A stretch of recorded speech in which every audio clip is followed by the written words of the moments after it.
بسم اللہ الرحمن الرحیم۔ السلام علیکم ورحمۃ اللہ وبرکاتہ۔ خوش آمدید ناظرین، آپ دیکھ رہے ہیں سفر ہدایت۔ حلیمہ سعدیہ فرماتی ہیں کہ میں پریشانی کی حالت میں مکہ پہنچی۔ آپ کے دادا عبد المطلب کے پاس پہنچتے ہی میں نے کہا، میں آج رات محمد کو لے کر آ رہی تھی۔ جب میں بالائی علاقے میں پہنچی تو وہ اچانک کہیں گم ہو گئے۔ اب خدا کی قسم میں نہیں جانتی وہ کہاں ہیں۔ عبد المطلب یہ سن کر فوراً کعبہ کے پاس کھڑے ہو گئے۔ انہوں نے آپ کے مل جانے کے لیے دعا کی، پھر آپ کی تلاش میں روانہ ہوئے۔ ان کے ساتھ ورقہ بن نوفل بھی تھے۔ غرض دونوں تلاش کرتے کرتے تہامہ کی وادی میں پہنچے۔ ایک درخت کے نیچے انہیں ایک لڑکا کھڑا نظر آیا۔ اس درخت کی شاخیں بہت گھنی تھیں۔ عبد المطلب نے پوچھا، لڑکے تم کون ہو؟ حضور صلی اللہ علیہ وسلم چونکہ اس وقت تک قد نکال چکے تھے، اس لیے عبد المطلب پہچان نہ سکے۔ آپ کا قد تیزی سے بڑھ رہا تھا۔ جواب میں آپ نے فرمایا، میں محمد بن عبداللہ بن عبد المطلب ہوں۔ یہ سن کر عبد المطلب بولے، تم پر میری جان قربان، میں ہی تمہارا دادا عبد المطلب ہوں۔ پھر انہوں نے آپ کو اٹھا کر سینے سے لگایا اور رونے لگے۔ آپ کو گھوڑے پر اپنے آگے بٹھایا اور مکے کی طرف چلے۔ گھر آ کر انہوں نے بکریاں اور گائیں ذبح کیں اور مکے والوں کی دعوت کی۔ آپ کے مل جانے کے بعد حضرت حلیمہ سعدیہ حضرت آمنہ کے پاس آئیں تو انہوں نے پوچھا، حلیمہ اب آپ بچے کو کیوں لے آئیں؟ آپ کی تو خواہش تھی کہ یہ ابھی آپ کے پاس اور رہیں۔ انہوں نے جواب دیا، یہ اب بڑے ہو گئے ہیں اور اللہ کی قسم میں اپنی ذمہ داری پوری کر چکی ہوں۔ میں خوف محسوس کرتی رہتی ہوں کہیں انہیں کوئی حادثہ نہ پیش آ جائے، لہٰذا انہیں آپ کے سپرد کرتی ہوں۔ حضرت آمنہ کو یہ جواب سن کر حیرت ہوئی، بولی، مجھے سچ سچ بتاؤ، ماجرا کیا ہے؟ تب انہوں نے سارا حال کہہ سنایا۔ حلیمہ سعدیہ نے دراصل کئی عجیب و غریب واقعات دیکھے تھے۔ ان واقعات کی وجہ سے وہ بہت پریشان ہو گئی تھیں۔ پھر سینہ مبارک چاک کیے جانے والا واقعہ پیش آیا تو وہ آپ کو فوری طور پر واپس کرنے پر مجبور ہوئیں۔ وہ چند واقعات حضرت حلیمہ رضی اللہ عنہا اس طرح بیان کرتی ہیں، ایک مرتبہ یہودیوں کی ایک جماعت میرے پاس سے گزری۔ یہ لوگ آسمانی کتاب تورات کو ماننے کا دعویٰ کرتے تھے۔ میں نے ان سے کہا، کیا آپ لوگ میرے اس بیٹے کے بارے میں کچھ بتا سکتے ہیں؟ ساتھ ہی میں نے حضور اکرم صلی اللہ علیہ وسلم کی پیدائش کے بارے میں انہیں تفصیلات سنائیں۔ یہودی تفصیلات سن کر آپس میں کہنے لگے، اس بچے کو قتل کر دینا چاہیے۔ یہ کہہ کر انہوں نے پوچھا، کیا یہ بچہ یتیم ہے؟ میں نے ان کی بات سن لی تھی کہ وہ ان کے قتل کا ارادہ کر رہے ہیں، سو میں نے جلدی سے اپنے شوہر کی طرف اشارہ کرتے ہوئے کہا، نہیں، یہ رہے اس بچے کے باپ۔ تب انہوں نے کہا، اگر یہ بچہ یتیم ہوتا تو ہم ضرور اسے قتل کر دیتے۔ یہ بات انہوں نے اس لیے کہی کہ انہوں نے پرانی کتابوں میں پڑھ رکھا تھا کہ ایک آخری نبی آنے والے ہیں، ان کا دین سارے عالم میں پھیل جائے گا، ہر طرف ان کا بول بالا ہوگا، ان کی پیدائش اور بچپن کی یہ علامات ہوں گی، اور یہ کہ وہ یتیم ہوں گے۔ اب چونکہ ان سے حلیمہ سعدیہ نے یہ کہہ دیا کہ یہ بچہ یتیم نہیں ہے تو انہوں نے خیال کر لیا کہ یہ وہ بچہ نہیں ہے۔ اس طرح انہوں نے بچے کو قتل کرنے کا ارادہ ترک کر دیا۔ اسی طرح ان کے ساتھ یہ واقعہ پیش آیا۔ ایک مرتبہ وہ آپ کو عکاظ کے میلے میں لے آئیں۔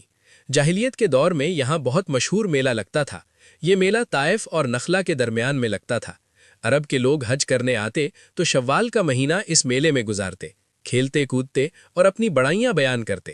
حلیمہ سعدیہ رضی اللہ عنہا آپ کو لیے بازار میں گھوم رہی تھیں کہ ایک کاہن کی نظر آپ پر پڑی۔ اسے آپ میں نبوت کی تمام علامات نظر آ گئیں۔ اس نے پکار کر کہا، لوگو، اس بچے کو مار ڈالو۔ حلیمہ اس کاہن کی بات سن کر گھبرا گئیں اور جلدی سے وہاں سے سڑک گئیں۔ اس طرح اللہ تعالیٰ نے حضور صلی اللہ علیہ وسلم کی حفاظت فرمائی۔ میلے میں موجود لوگوں نے کاہن کی آواز سن کر ادھر ادھر دیکھا کہ کس بچے کو قتل کرنے کے لیے کہا گیا ہے، مگر انہیں وہاں کوئی بچہ نظر نہیں آیا۔ اب لوگوں نے کاہن سے پوچھا، کیا بات ہے، آپ کس بچے کو مار ڈالنے کے لیے کہہ رہے ہیں؟ اس نے ان لوگوں کو بتایا، میں نے ابھی ایک لڑکے کو دیکھا ہے، معبودوں کی قسم وہ تمہارے دین کے ماننے والوں کو قتل کرے گا، تمہارے بتوں کو توڑے گا اور وہ تم سب پر غالب آئے گا۔ یہ سن کر لوگ آپ کی تلاش میں ادھر ادھر دوڑے لیکن ناکام رہے۔ حلیمہ سعدیہ آپ صلی اللہ علیہ وسلم کو لیے واپس آ رہی تھیں کہ ذیل حجاز سے ان کا گزر ہوا۔ یہاں بھی میلہ لگا ہوا تھا۔ اس بازار میں ایک نجومی تھا۔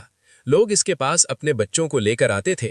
وہ بچوں کو دیکھ کر ان کی قسمت کے بارے میں اندازے لگاتا تھا۔ حلیمہ سعدیہ رضی اللہ عنہا اس کے نزدیک سے گزری تو نجومی کی نظر آپ صلی اللہ علیہ وسلم پر پڑی۔ نجومی کو آپ صلی اللہ علیہ وسلم کی مہر نبوت نظر آ گئی، ساتھ ہی آپ کی آنکھوں کی خاص سرخی اس نے دیکھ لی۔ وہ چلا اٹھا، اے عرب کے لوگو، اس لڑکے کو مار ڈالو، یہ یقیناً تمہارے دین کے ماننے والوں کو قتل کرے گا، تمہارے بتوں کو توڑے گا اور تم سب پر غالب آئے گا۔ یہ کہتے ہوئے وہ آپ کی طرف جھپٹا، لیکن اسی وقت وہ پاگل ہو گیا اور اسی پاگل پن میں مر گیا۔ ایک اور واقعہ سیرت ابن ہشام میں ہے۔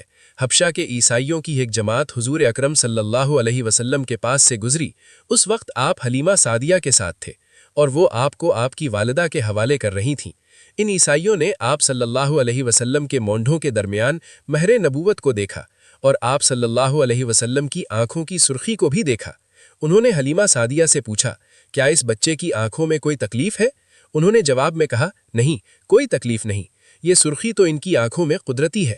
ان عیسائیوں نے کہا، تب اس بچے کو ہمارے حوالے کر دو، ہم اسے اپنے ملک لے جائیں گے۔ یہ بچہ پیغمبر اور بڑی شان والا ہے، ہم اس کے بارے میں سب کچھ جانتے ہیں۔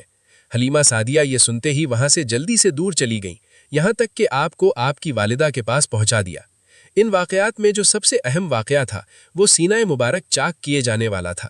روایتوں سے یہ بات ثابت ہے کہ آپ صلی اللہ علیہ وسلم کے سینہ مبارک پر سلائی کے نشانات موجود تھے، جیسا کہ آج کل ڈاکٹر حضرات آپریشن کے بعد ٹانکے لگاتے ہیں، ٹانکے کھول دیے جانے کے بعد بھی سلائی کے نشانات موجود رہتے ہیں۔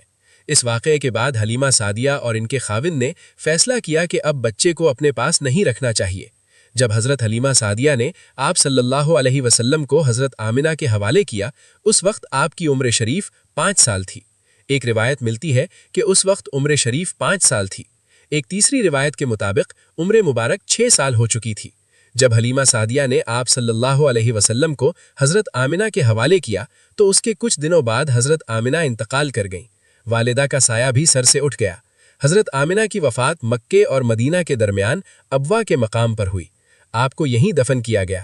ہوا یہ کہ آپ کی والدہ آپ صلی اللہ علیہ وسلم کو لے کر اپنے میکے مدینہ منورہ گئیں۔ آپ صلی اللہ علیہ وسلم کے ساتھ ایمن بھی تھیں۔ ایمن کہتی ہیں، ایک دن مدینہ کے 2 یہودی میرے پاس آئے اور بولے، ذرا محمد کو ہمارے سامنے لاؤ، ہم انہیں دیکھنا چاہتے ہیں۔ وہ آپ صلی اللہ علیہ وسلم کو ان کے سامنے لے آئیں۔ انہوں نے اچھی طرح دیکھا، پھر ایک نے اپنے ساتھی سے کہا، یہ اس امت کا نبی ہے اور یہ شہر ان کی ہجرت گاہ ہے، یہاں زبردست جنگ ہوگی، قیدی پکڑے جائیں گے۔ آپ صلی اللہ علیہ وسلم کی والدہ کو یہودیوں کی اس بات کا پتہ چلا تو آپ ڈر گئیں اور آپ صلی اللہ علیہ وسلم کو لے کر مکے کی طرف روانہ ہوئیں، مگر راستے ہی میں ابوا کے مقام پر وفات پائی۔